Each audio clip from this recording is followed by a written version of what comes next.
नमस्कार। सामुद्रिक विज्ञान के इस अंक में एक बार पुनः आपका स्वागत है। दोस्तों, मैं हूं भास्करानंद डोभाल और आप देख रहे हैं हस्तरेखा का ये अंक, सामुद्रिक विज्ञान का ये अंक अपनी ही पसंदीदा यूट्यूब के चैनल गो ब्लॉग्स में। एक सुंदर सी मेल हथेली, आप पुरुष जातक हैं और आपकी जो रियल हथेली है वो मेरे सामने विवेचना के लिए आ रखी है। देखिएगा, जो ये मिडिल फिंगर है ना, इसके नीचे का ये जो भाग होता है इसको शनि का पर्वत कहते हैं और भाग्य स्थान और कर्म स्थान भी इसको कहते हैं। शनि का क्षेत्र क्यों कहते हैं इसको कि ये वाला जो पार्ट है ना, ये वाला पार्ट हुआ और ये राहु का क्षेत्र हुआ, ये वाला पार्ट हुआ और ये केतु का क्षेत्र हुआ, ये हमारे वायु तत्व को दिखाते हैं। हमारे अंदर जो पंच महाभूतों में से, पंच तत्वों में से वायु तत्व होता है ना, उसके ये कारक होते हैं। और ये हमारे जो है, जिसको हम आकाश मंडल कहते हैं, उस आकाश मंडल में शनि ग्रह वास्तविक रूप से दिखाई देता है और आपके जीवन पर ये वास्तविक रूप से प्रभाव देता है तत्व के रूप में, वायु के रूप में। वहीं जो राहु है और केतु है, ये भी वायु तत्व के कारक हैं, लेकिन ये जो है छाया ग्रह है। ये आपको ब्रह्मांड में दिखाई नहीं देंगे, छाया रूप में हैं ये। वैसे हमारे जीवन में 7 ग्रह ही प्रभावी रहते हैं, 2 ग्रह छाया ग्रह रहते हैं, राहु और केतु। चले उस पर कभी और बात करेंगे, अभी हथेली का विश्लेषण करें। अब ये जो शनि ग्रह है, आप देखेंगे एक रेखा इस प्रकार से आती हुई और इस प्रकार से जा रही। ध्यान से देखिएगा, ध्यान से अगर आप देखेंगे तो ये इस प्रकार से जाती हुई इस प्रकार से जा रही है और एक वलय बना रही है यहाँ पे, और शनि पर्वत पे है तो इसलिए इसको शनि वलय कहते हैं। अब यहाँ पे ये स्वतंत्र नहीं है। स्वतंत्र क्यों नहीं है कि यहाँ से भाग्य रेखा, करियर और धन की रेखा आके इसको काट रही है या इस पे कहीं ना कहीं इसको जो है छू रही है, तो ये स्वतंत्र नहीं होता है। किसी व्यक्ति की हथेली में अगर ये स्वतंत्र हो, फिर भी इसका प्रभाव रहता है। स्वतंत्र हो ना हो, लेकिन कुछ ना कुछ प्रभाव इसका आपके जीवन पर रहेगा ही रहेगा, ताउम्र रहेगा। और जितना ये स्वतंत्र होता जाएगा, जीवन में आपके ये घटनाएं घटती जाएंगी, इसका प्रभाव ज़्यादा पड़ेगा। शनि वलय आपको ज़्यादातर सन्यासी हैं, साधु संत हैं, इनके हाथों में देखने को मिलेगा। सामाजिक दृष्टि से देखें तो ये शनि वलय शुभ नहीं माना जाता है, क्योंकि ये ग्रस्त जीवन से विच्छेद का संकेत होता है। शनि वलय जिनके हाथ में होता है, ऐसा व्यक्ति चाहे तंत्र मंत्र हो, चाहे अध्यात्म में गहराई से जाना हो, चाहे साधना हो, ठीक है ना, चाहे उसकी आध्यात्मिक उन्नति हो, ऐसे क्षेत्र में अपने जीवन काल में विशेष सफलता प्राप्त करता है। ऐसे लोगों को विशेष सफलता हासिल होती है अध्यात्म में, तंत्र मंत्र में, साधना के क्षेत्र में, ठीक है ना। अब यहाँ पे अच्छी बात ये है कि आप आध्यात्मिक उन्नति तो बहुत अच्छे करेंगे, साथ में तंत्र है, मंत्र है, साधना है, ऐसी चीज़ों में अगर जाएं अपने करियर के अतिरिक्त, तो उसमें भी बड़ी सफलता हासिल आप करेंगे ही करेंगे, ठीक है ना। साधु सन्यासी नहीं बन सकते हैं आप। क्यों नहीं बन सकते? यहाँ पे करियर और धन की रेखा इसको टच कर रही है। जब करियर और धन की रेखा इसको, शनि वलय को टच करती है, छू लेती है, तो ऐसा व्यक्ति ग्रस्त बनकर रह जाता है, ठीक है ना। लेकिन कुछ चीज़ें उसके साथ आती हैं, उसके मन के अंदर अध्यात्म में उन्नति करने की इच्छा होती है, कई बार तंत्र मंत्र में बड़ी सफलता पाने की इच्छा होती है, कई बार साधना में ऐसा व्यक्ति जो है अपने आप को खपा लेता है। ऐसी स्थितियों को ये दिखाता है, ठीक है ना। तो ये सबसे बड़ा पॉइंट था आपके हथेली में, इसलिए मैंने सबसे पहले यही दिखाया। अब एक पॉइंट आपकी हथेली में और है, फिर आपके सवालों को मैं संक्षेप रूप में लूँगा। आपने तो बहुत बड़ी रामायण महाभारत जैसे रख लिया है। ऐसे में क्या होता है कि आप अगर एक एक चीज़ को बहुत लंबे उसमें लिख ले तो उसको लिखने में, उसको पढ़ने में बड़ा समय लगता है। अपनी चीज़ों को एक सार रूप में लिखें, अपने प्रश्नों को उस सार रूप में देखने में भी अच्छा लगता है, वर्णन करने में भी अच्छा लगता है। फिर भी मैंने संक्षेप में जो समझ पाया हूँ आपके प्रश्नों को एक तरफ लिखा है, आपको बता लूँगा मैं। सबसे पहले कुछ चीज़ों पे नज़र डालते हैं, फिर आपके प्रश्नों पे आते हैं, उनका उत्तर देते हैं। यहाँ पे देखेंगे आप तो आपकी उंगलियों का जो झुकाव है ना, सभी उंगलियों का झुकाव आपका जो है बृहस्पति की उंगली की तरफ है। इसका मतलब है आपके विचारों में हमेशा स्वतंत्रता पाई जाएगी और ज़्यादातर अपनी ही बातों को मनवाने की इच्छा रहेगी, क्योंकि आपके सभी ग्रह बृहस्पति से प्रभावित हैं और बृहस्पति ग्रह सबसे बड़ा होता है जो लीडरशिप की क्वालिटी को देता है, बढ़ाता है। तो ये चीज़ें आपकी हथेली में है। दूसरी बात है, आप अगर अपनी सूर्य की उंगली को देखें, ये बहुत ज़्यादा जो है आपकी मिडिल फिंगर की तरफ झुक रहा है। इसका मतलब है यश पाने की इच्छा, प्रसिद्धि पाने की इच्छा बहुत ज़्यादा रहेगी। अपने कार्यों में विस्तार पाने की इच्छा बहुत ज़्यादा है भी और आगे भी रहेगी। विस्तार पाना, उसका जो है उसका जो है विस्तार करना, जिसको कहते हैं फैलाव, उसकी इच्छा रहेगी। नेम फेम पाने की इच्छा यहाँ पे ज़्यादा रहेगी। ये उंगली भी पूरी तरह से झुक रखी है आपकी इस उंगली की तरफ, तो धन कमाने की बहुत ज़्यादा इच्छा रहेगी। ये भी स्थितियाँ दिखाई दे रही हैं। ललक जिसको कहते हैं वो ज़्यादा रहेगी।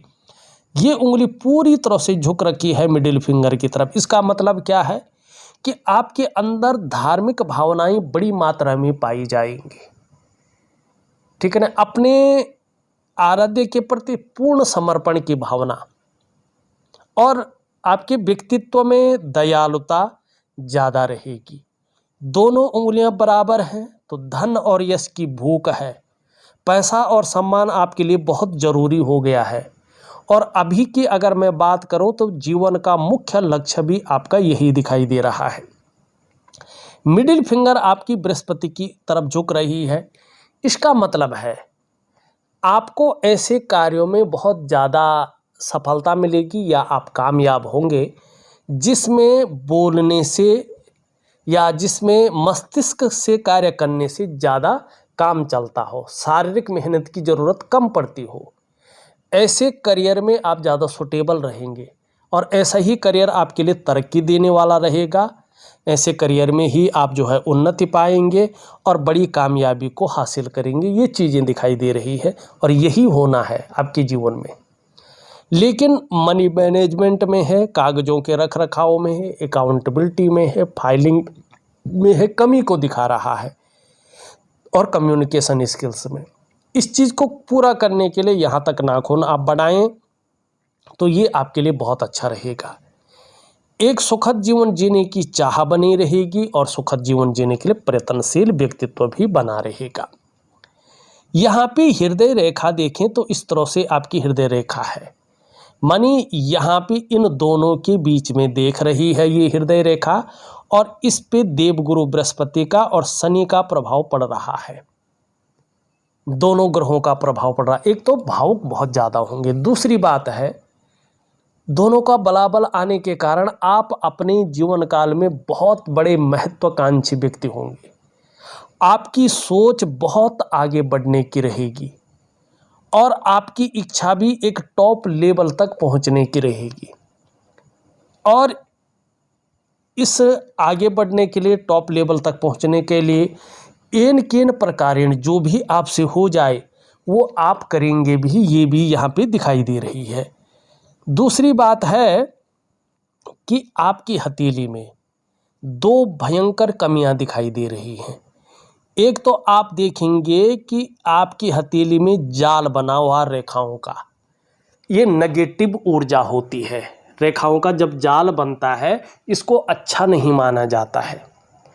इसका प्रभाव आपके मुख्य 5 चीज़ों पे पड़ता है। सबसे पहला इसका प्रभाव पड़ता है आपके मन पर, आपके मस्तिष्क पे।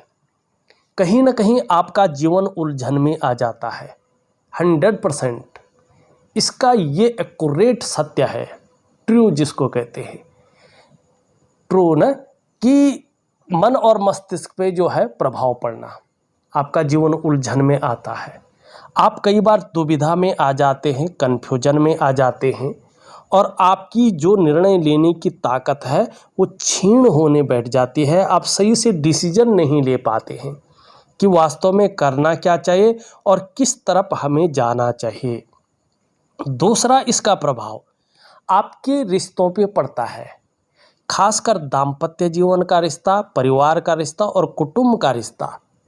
इन रिश्तों का जो चरम सुख का भोग है उसके बीच में परिस्थितियां खड़ी हो जाती हैं। आपको उन रिश्तों का चरम सुख का भोग नहीं मिल पाता है। तीसरा सबसे बड़ा इसका प्रभाव आपकी आर्थिक सेहत पे पड़ता है। ये धीरे धीरे आर्थिक रूप से आपको बीमार करता है, कमज़ोर बनाता है, दरिद्रता की ओर ले जाता है। चौथा इसका प्रभाव आपके स्वास्थ्य पे पड़ता है, चाहे वो शारीरिक स्वास्थ्य हो, चाहे वो मानसिक स्वास्थ्य हो, उनमें ये विकार देने की कोशिश करता है।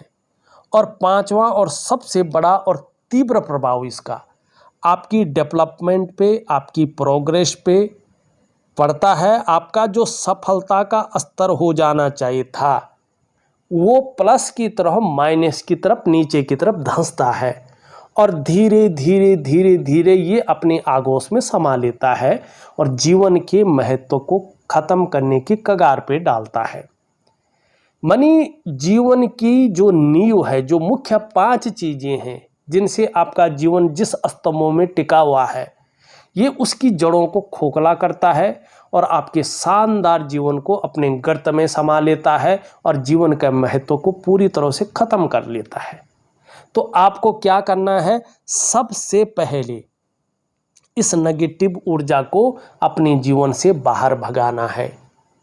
अब कैसे भगाएंगे? क्या तंत्र मंत्र करेंगे या पूजा पाठ करेंगे? देखिएगा, आपका शरीर किससे बना है? 5 महाभूतों से बना है, 5 तत्व, जो इस प्रकृति के तत्वों से अलग नहीं है। ठीक है ना? दूसरा, आपके शरीर में 8 चक्र हैं, उसमें भी 7 मेजर चक्र हैं जो इस प्रकृति में मौजूद भगवान सूर्य के चक्रों के साथ परस्पर तालमेल में हैं। तीसरा, आपके शरीर में 9 द्वार है, उसमें भी ब्रह्मरंध्र सबसे श्रेष्ठ द्वार है। ठीक है ना? आपके 5 ज्ञान इंद्रियां हैं, 5 कर्म इंद्रियां हैं, आप भी जानते हैं। और 5 कोषों से भी आपका शरीर बना हुआ है, चाहे अन्न कोष से लेके अन्य कोषों की ओर हम जाएं तो इतनी सारी चीज़ों से आपका शरीर है। तो इसके लिए पूजा पाठ, जप, नेम, ये तो ठीक है, ये अलग चीज़ है, लेकिन आपको इसके लिए कुछ क्रियाओं को करना है और सरल क्रियाओं को करना है जो आपके 8 चक्रों में 7 मेजर चक्र को बैलेंस रखे, 5 महाभूतों को बैलेंस रखे, और जिससे आपका जीवन के तमाम आयामों पे उसका सकारात्मक प्रभाव पड़े, जिससे आपका जीवन दिव्य और भव्य हो, आपको रास्ता सही मिले, आपको जीवन सही मिले। तो क्या करेंगे? आप स्नान करते हैं ना, तो आपको मैं एक वनस्पति स्नान दे रहा हूँ। कुछ प्राकृतिक द्रव्य डाले जाते हैं और उससे स्नान किया जाता है। उसकी एक छोटी सी प्रक्रिया है, लेकिन कुछ दिन की है। आपको वनस्पति स्नान जरूर करना है, कुछ दिनों तक का है, उसके अनुरूप करना है।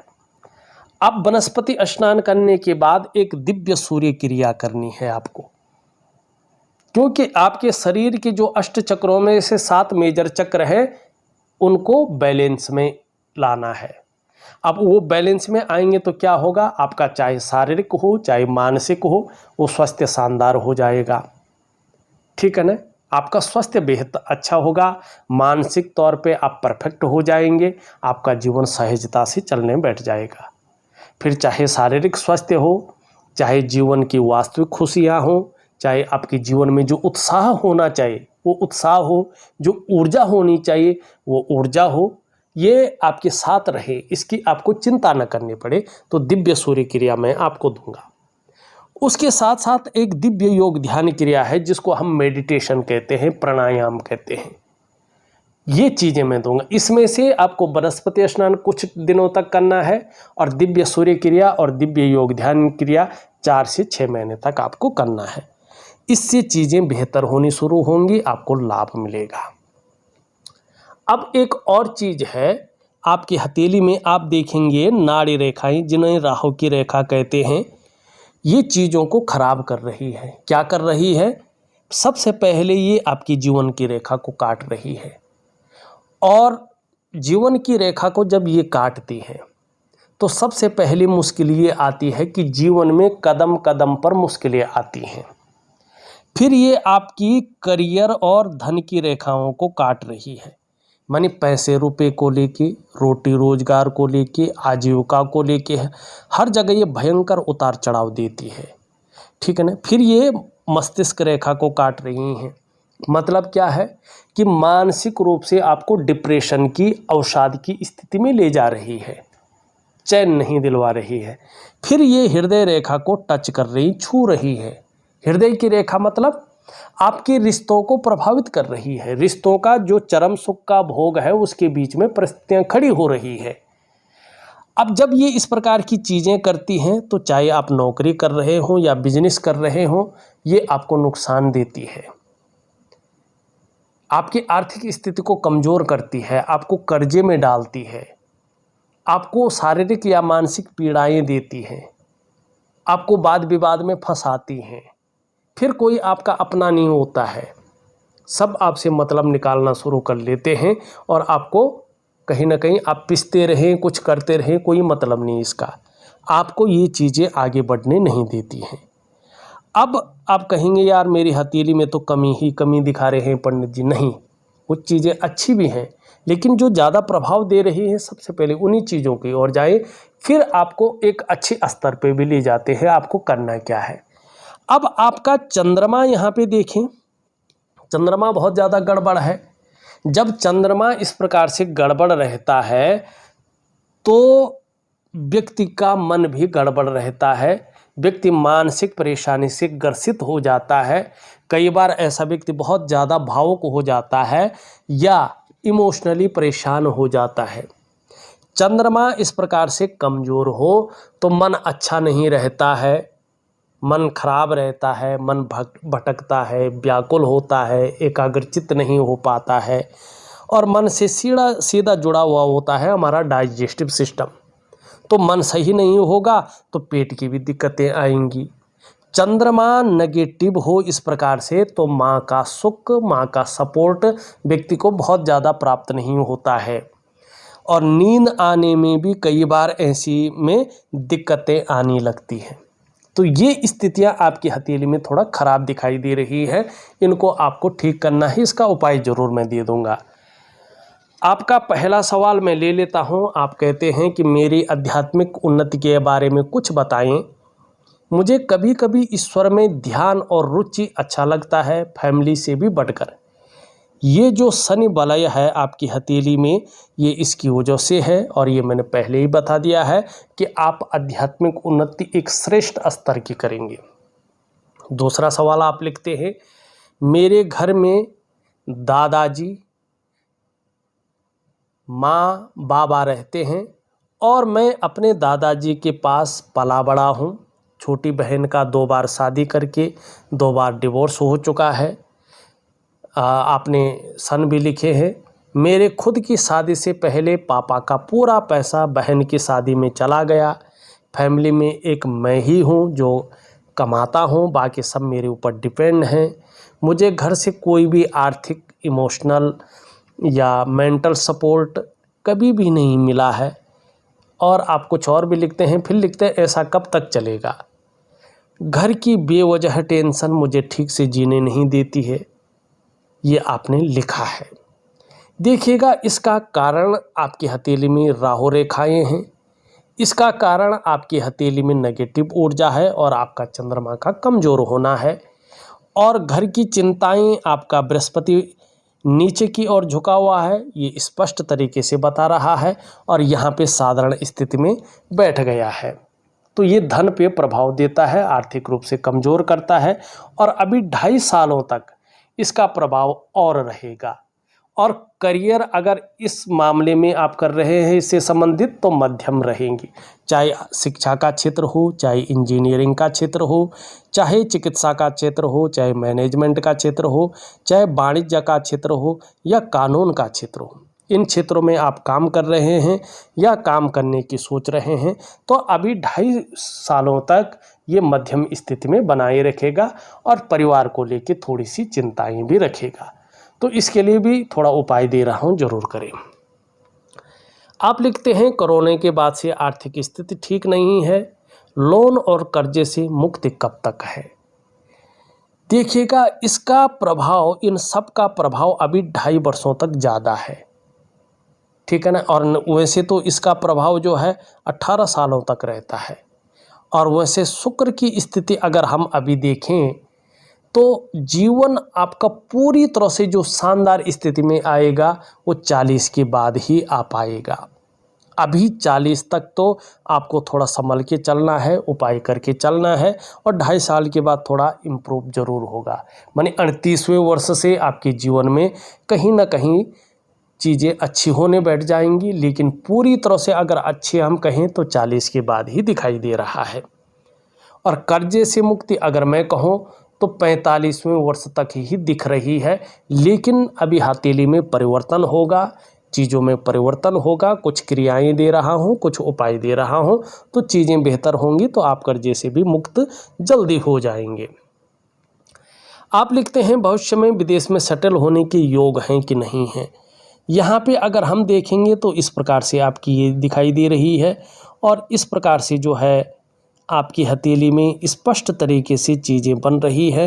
तो ये योग तो बता रहा है कि विदेश जाने की योग जरूर है, लेकिन चंद्रमा जो है यात्रा का कारक होता है। चंद्रमा अभी बहुत खराब है, तो अभी यात्राओं में अड़चन ही आएगी, विदेश जाने में अड़चन आएगी। अगर चले भी गई तो आपको समस्याओं का सामना करना पड़ेगा। दाम्पत्य जीवन और बच्चों का योग आप पूछ रहे हैं। देखिएगा, अभी अगर हम बात करें तो बच्चों का योग तो है, लेकिन अभी बृहस्पति जो है 2.5 वर्षों तक आपका जो है खराब स्थिति में है।